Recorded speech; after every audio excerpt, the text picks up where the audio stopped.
Hey everyone, thanks for watching. I have a really exciting show for you today. I have a real estate investor who has been doing all kinds of things in the real estate business for a couple of decades now. He also brings a unique background in that he is a psychologist and now has a focus on something he calls the money mindset, which we will peel apart kind of midway through this. But let's welcome Mark Frentz to the show. How you doing, Mark? Thank you so much. Yeah, I'm doing really well. Thank you. Excellent. I just love, I love this channel. I love producing daily content because you always have people making recommendations and referrals. And you came to us via Rochelle in the Epic Alliance. So shout out that team.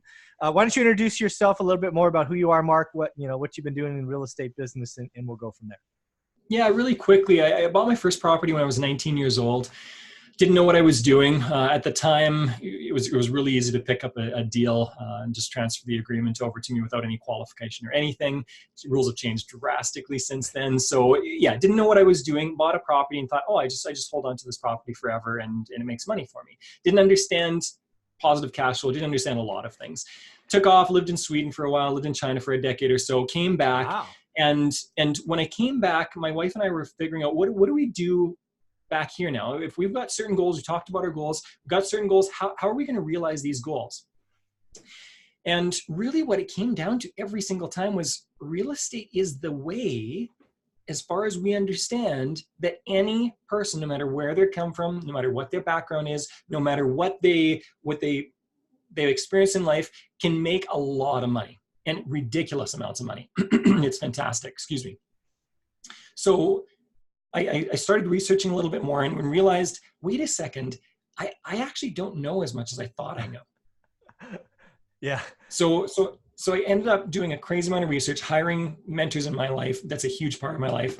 And then, sorry. No problem. Sorry, and realized that I didn't know at all what I was doing in real estate. Learned a crazy amount, learned a bunch of creativity with real estate, understanding that the people who had told me about real estate were people that just didn't understand. Anybody that believes you're going to make 3 to 5% in real estate if you're doing it right does not know what they're doing and does not understand it. So started to realize that, started building my portfolio. Didn't have cash at the time, had joint venture partnerships, did a whole bunch of crazy deals with real estate, all above board, and then ended up, yeah, you asked me before the call here. I'm a buy and hold guy. That's exactly what I am now. All right. So let's kind of put a timeline to all of this. So you did something at 19, which I'm guessing, not to age you, but I'm guessing is a couple of decades ago, roughly. Yeah. I'm 41. Yeah. Okay. So cool. So 2 decades ago. Then you lived out of the country for a while, Sweden and China. I guess I'll ask about were you just a renter, I'm guessing, in Sweden and China, I'm guessing? Yeah, in Sweden, I was kind of a weird deal. I was helping kids with some different things, and so somebody paid for my rent. In China, I was renting it and was constantly trying to figure out how to buy a property and hold it. In China, it's different. You lease land, you never fully own the property or anything on it. So you basically lease for a certain amount of time, and it decreases in value as you own it or own that lease. Right. So then you come back to, and again, we haven't said it yet, but you're in Canada. Correct? Yes. Right. So then you come back, you're probably in your 30s now. And do you do all this buy and hold and research in your local market, or you're like, no, all of Canada is mine, or did you stay kind of local? What was it? Yeah, I explored everywhere. And what I've realized is that real estate can work anywhere. People talk about bubbles all the time. People talk about, oh, well, this market is overextended or it's too expensive, so you can't make money there. Real estate is something that I love about it, is that it's only limited by our own creativity. Right. It's in some ways, it's kind of the Wild West, in that if you can think of a really good idea, I mean, be honest, have integrity. But if you can think of a really good idea that works, you can figure out a way to make it work in real estate. I used to think that real estate was buying a house and holding it forever. Right. I've realized that there are so many different niches in real estate that you can get involved in. So yeah, I've explored the US. I've explored, Hawaii. When 2008, 9 hit, I was going, hey, there are great places in Hawaii now and different things. So I've explored a whole bunch of different ideas. I invest across Canada right now in a few different markets and dabble in almost anywhere. Very cool. So you're talking about being creative with your offers. Basically, that is having a face-to-face or a discussion with the potential seller, figuring out what their needs are, and then seeing if you can structure an agreement that makes sense for both of you. Is that a fair summary? Always, always. And you know what? You're to me, this is the key of all of business. Yes. All of business is about soft skills. Are we listening well to others? Are we hearing what they need? And then are we meeting those needs for them? So much of the time we're trying to tell people what they want instead of listening. And that's a key in real estate, but in any business, in any relationship. Yeah, I couldn't agree more. This real estate is a people business. And one of the topics all over social media today is wholesaling, right? Either it's postcards or text messages or robo-dialers and all of these things. And the message is, I want to buy your dump for cash, sell it to me. Well, that can work, and it works for thousands of people across the country. But what if that seller doesn't want cash for whatever reason? I think it would be a lot better if we did listen and go, what are you looking to get out of this? And if there's an agreement to be made, great. And if there's not, just say, thank you very much. I'm not right for you. Yeah. And you know what? Again, I agree. Absolutely. It's better service. It's better value for others, but it ends up making us a lot more money too, because we start to uncover what needs are and what desires are. And then as long as we're creative and go, okay, well, let's figure this out, we can make it work. Yeah, and I think that is going to be a skill. So the U.S., I don't know Canada very well, but the U.S. the last 10 years have been the perfect market to wholesale in, right? We're coming out of the depths of the recession. Some people have stuff they don't want. It's now worth a little bit more. They want cash. We have a whole generation, right? The baby boomers that are getting older and life events are happening that happen, right? They're passing on. Yeah. So they're giving assets to kids that don't want them. So this has worked. I believe we're going to roll into an environment where the market is softening, where people will have 30-year fixed rate debt with a 3 or a 4% on it. They'll have no equity. But if you have a conversation, maybe there's a subject to, maybe there's a wrap, maybe there's other things that could be done. So what do you think about that? Again, we're limited by our creativity. The best mentor I've ever had was somebody who's just he's got 2 skills. Well, he's got lots of skills, but 2 his major skills are, he's ridiculously creative. You can take a deal to him and say, like, this is a dead deal. And he'll ask a few questions and go, well, have you looked into this? And you all of a sudden realize, this might be one of the better deals I've done this month or this year or whatever. And the second ability that he has an ability to put himself in somebody else's shoes. Yeah. Ask great questions, listen to where somebody's at. And when he sees it from their perspective, he's able to meet their needs in a completely different way. He's got integrity coming out of the wazoo, and he does a lot of business because of it. Very cool. So as you sit here today with your real estate portfolio, you're what, a couple of dozen properties perhaps? Yeah, doors. Yeah. Doors. Yeah. When you sort of look at going forward in Canada, are you looking to add, what is your goal, like 1 or 2 a year, or do you put kind of those goals out there? What do you think? It depends on where I'm at the time. So there have been times where I went really hard at real estate investing and where I was just looking for joint venture partners and just trying to close deals. There were times where I was doing more single family home type deals, more when I'm doing multi-residential. Mm-hmm. And then there's also been a time in the last couple of years where I've really stepped back from really actively searching out deals. And I've just made a lot of money in my own business so that I can throw that money into that as well. So yeah, I'm somebody who's always curious. I like new things, which real estate is perfect for, because there's always something that I can be curious about. So I'm always moving back and forth. Yeah. That's awesome. So I want to make sure we switch now to kind of this, the concept that caught me when Rochelle introduced us was this money mindset.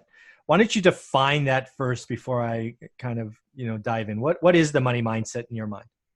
Yeah, I think it's different for everyone. So maybe I'll give a couple of different examples or thoughts here. The basic concept, and my background with psychology is all behavioral change. How do we change behaviors? How do we do what we want to do? What I found is getting into real estate myself, I really struggled with the conversations about money. For some reason, I knew that this was valuable to other people. I knew that I could help them, and yet I would clam up at the wrong times. And this is people who know me, people that I like, or people that I've got a good relationship with. And I realized that I know exactly what I need to do. I'm simply not doing it. And what I found is that's a key problem with everyone at all times. It's a human problem. We know how to lose weight. Do we? Do we take the action? We know how to make money. We know how to save money. We know how to invest money. We know how to talk on the phone. We know how to close a deal. We know how to do all these different things. We've got all this lots of education. We're overeducated. On the internet, we've got more information. In a day, I can learn more than the great minds of past generations could in a lifetime. The information's there. We all know what we need to do. The problem is doing it. And that was the problem that I faced with myself. So procrastination, putting things off that even some things that I wanted to do were things that I struggled with. And I realized, wait a second, if I start taking care of myself in these ways and learning how to do the things I need to and want to, I can maybe help other people with this as well. So experimented with this myself and then took it into a realm where I was coaching. Very cool. So what are some of the money mindsets out there? Is it kind of like scarcity and abundance, or are there categories, or how do people know where they are so they know where they want to go? Yeah, I think it's both simple and complex. I think it's simpler than some people think. Some people think that they have a fear of failure, of a fear of this or fear of that. And I go, you know what? Sometimes it's something simpler, but sometimes it is more complex too. And I'll give you some examples. So I think a lot of people are afraid of money.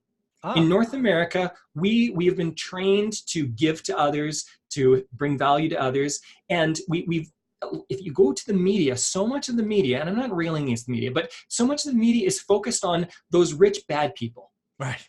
What I learned in my life was the more wealthy people I met more quality people. They were just fantastic human beings. They were giving more. They didn't do it blatantly. They didn't do it openly. They weren't using it to advertise their business, but they were doing it behind the scenes. The people that I've met that are wealthy, generally speaking, there's a mix in every group. But the people that I met were fantastic. And I remember asking one person I knew, so this guy was worth probably about $80 million. I asked him, listen, like, I'm new to this game, but I'm starting to realize when I get to know wealthy people, they're actually fantastic human beings. Is that true? Like, you rub shoulders with these people. He goes on trips. He takes people on trips all the time. And he said, Mark, that's been my experience too. And I said, what is that? Because I learned growing up that rich people are bad. And so that was, for me, why chase after wealth if it's going to create badness in me? Right. And this was his answer. I said, why is it? And he said, in order to make a lot of money and keep a lot of money, you need to now develop a whole bunch of skills. You need to start to understand people. You need to start to relate to people. You need to communicate with people. You need to listen to people. You need to be able to manage people and influence people. You need to be able to think through creative ideas. You need to manage your own schedule and motivate yourself. Like, you went through all these different skills, and they're all soft skills. They're the stuff we don't learn in school. And I went, oh, that's absolutely accurate. So again, I went hard after this and started asking myself, how do I do this for myself? What I mean by money mindset is that most people get stuck when it comes to money.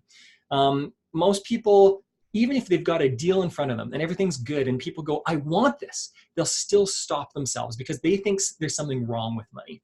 And so what I do a lot with my clients is I work really hard to help them get through those things because they know what they need to do. They're just not doing it. And as soon as they get unstuck there, they're off to the races. They can then feel freedom to explore businesses in ways they want. And for me, real estate is simply a business. When you buy a property, it's a business in a box. You still have to do all the same things you do with regular businesses. You just do it in one place like that. Does that answer your question? Yeah, I think so. It also gives me more questions, which is always fun. So one of the things that I talk about a lot with folks is kind of sitting back and asking yourself, what's a need versus a want? Again, I've never lived in Canada, so I won't disgrace that great nation. I'll talk about the U.S. The U.S. is based a lot on wants, right? I want the new iPhone. I want the new Tesla. I want. Instead of, doing the needs. And that consumerism is a national sport, and that is holding a lot of people back. Is that a money mindset per se? It is. So this is where it gets more complex. We've been taught in North America, we are taught to want things. Where we come across, the average person comes across about 3,500 advertisements of some kind or other a day. Oh my God. So that's even, I mean, I'm just looking at your shirt. Yeah. You have a logo on your sweatshirt, right? University of Santa Clara. Yes. That is marketing something, is it not? Yeah. And so we're coming across marketing ideas all the time. And now it's not all bad. Some of it's fantastic.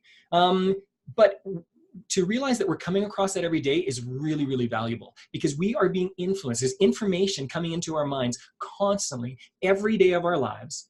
And we have trained ourselves through this to think short term. When we think short term, what we do is satisfy our desires in the moment rather than focusing on what we truly want. So instead of going, I want my kids to grow up in a certain way and understand certain things about money, or I want to live a certain lifestyle long term when I'm 70 and 80 years old, rather than the cheeseburger right now, or whatever it is. I've been taught to listen to our desires in the moment, rather than what is actually going to bring us value long term. And there's lots of experiments on this. I don't know if you've ever heard of the marshmallow experiment, but decades ago, where the kids, 4-year-olds, you can have a marshmallow now, or if you wait 5 minutes, you can have 2. Yep. And they did research 20 years after this, 24 years old. The kids who understood delayed gratification, the kids who understood, wait a second, there's something more valuable if I'm willing to wait, if I'm willing to put my desires for the moment aside, I can have something better later on. Those kids were more successful in sports, in school, in business, in relationships. They were successful in many ways, because and that's a hard thing. I mean, if you go back for hundreds of thousands of years, hunter-gatherer societies, they didn't need to think long-term. They're about the day, taking care of ourselves during the day. We live in a society, though, that although it's weird for us to think long-term, the people who are doing really well do think long-term. You think about, like, Elon Musk is a weird example, because he's such an oddball, right? But he's got like decades, hundreds of years long plans to populate Mars. Yep.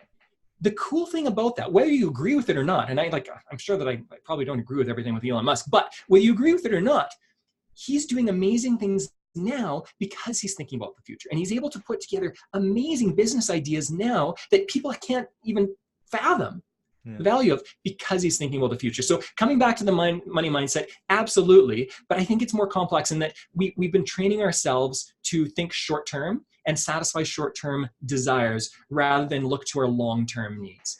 Yeah, I guess one thing I want to push back on a little bit is you said that we're training ourselves, which I understand what you're saying, but here's my pivot for you. I have this thing called the 40-40 life, which is basically, school, whether it's high school or college, produces most of us to work 40 hours a week for 40 years to live on 40%. So I don't know if we're going to call it the education system, or we're trained. Our parents, my parents pushed college or education. So I speak from my experience. It's kind of like the default mode of a video game, right? Yeah.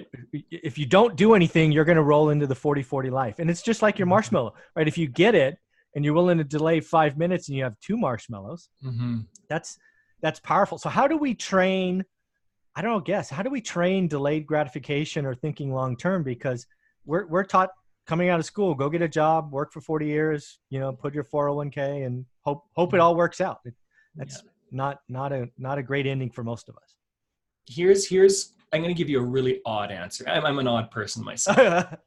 So my odd answer is that we need to listen to who we actually are. Rather than listening to all the noise that's coming in, we need to figure out who we are. Because what I found is that when people are authentic, when people find out who they really are, when they find out what their true desires are, I do this. So this is for your audience. You can try this, okay? I often, when I have a new client, I say, write me a list this week of 30 things you want. They can be things that you want materially, things that you want to do, or who you want to become. But write down 30 things. You don't stop until you've got 30. Wow. And usually the first list that people come back with is a lot of material stuff. I want a new car, and I want a new house, and I want this and that and that. After I've had a client for a few months, usually I get them to do this again. And I say, what do you want? Write it on a list of 30 wants. And they come back to me, and it's inevitable that they come back and they're like, everything was so different. I found out that all that stuff before was what other people think they want and what this culture believes they want.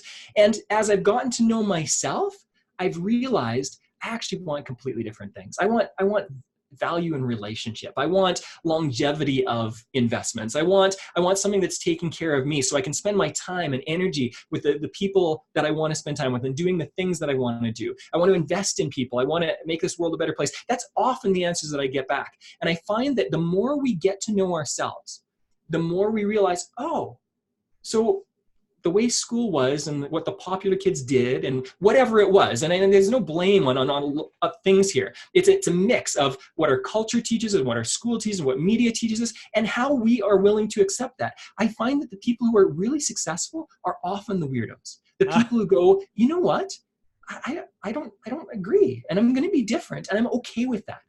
And that's one way to break out of that, to break out of that thinking, is to realize you're different and then embrace it. Because once you go, so I teach my kid, I've got 2 kids, 10 and 8. I have taught them that it's a term of endearment to be called weird. I call them weirdo as a term of endearment because I want them to learn long-term. My she's working on her 3rd business right now at 10 years old. And the reason they think differently, one reason I believe, is because they are okay if somebody goes, oh, that's different. They're like, oh, I'm doing the right thing then. So they're okay with doing something different. And because that, they don't have to be, we're social creatures, so we want to do things the way other people are doing. They don't have to be the same as other people. And I think that's a key difference. Understanding ourselves for who we are, not what other people say we are. That's awesome. Shout out to all the weirdos out there. I was I was one of those in high school. I was like, I don't get this. The fellow weirdos. Yeah, the fellow weirdos. Oh, I like that. The fellow weirdos. I like that. All right. So lots of people have money hangups. I'm one of them. Right. Money was scarce when I was a child, and I held on to that for a long, long time.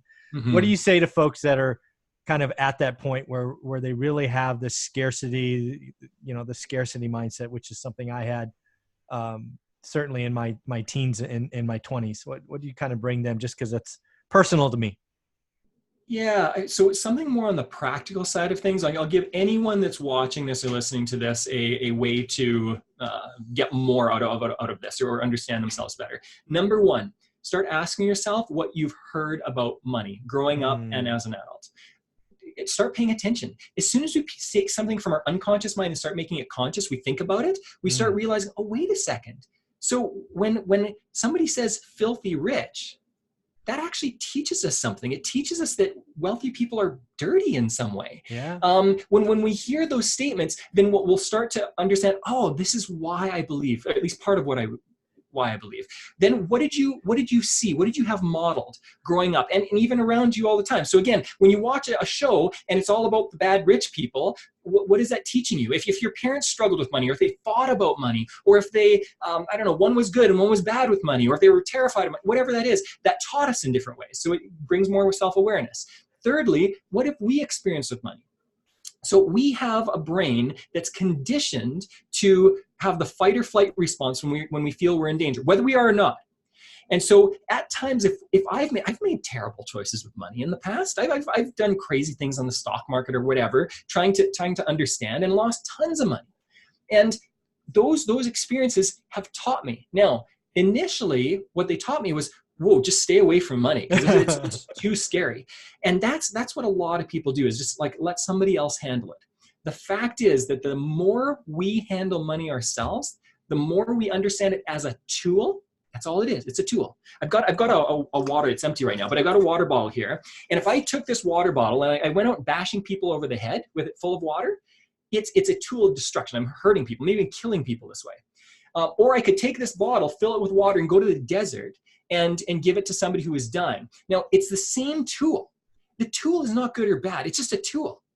If I'm really good at utilizing a tool like money and I understand it, it starts to become this tool that I am a master at, and I can create beautiful things. I've got a brother that's a finishing carpenter. He makes for a while, he made guitars in Switzerland. He made beautiful things because he understands how to use the tools. And for me, it's all like, so first of all, understand where these ideas come from. And then ask ourselves, so that's the first step. Second step is, what do we want? What do we truly want? Spend time thinking about what you want. That's not a selfish endeavor to explore what we want. Once we understand what we truly want, then ask ourselves, how can I utilize this tool in order to get what I want? the beautiful thing is that most people, when they truly understand what they want, it's for them and others.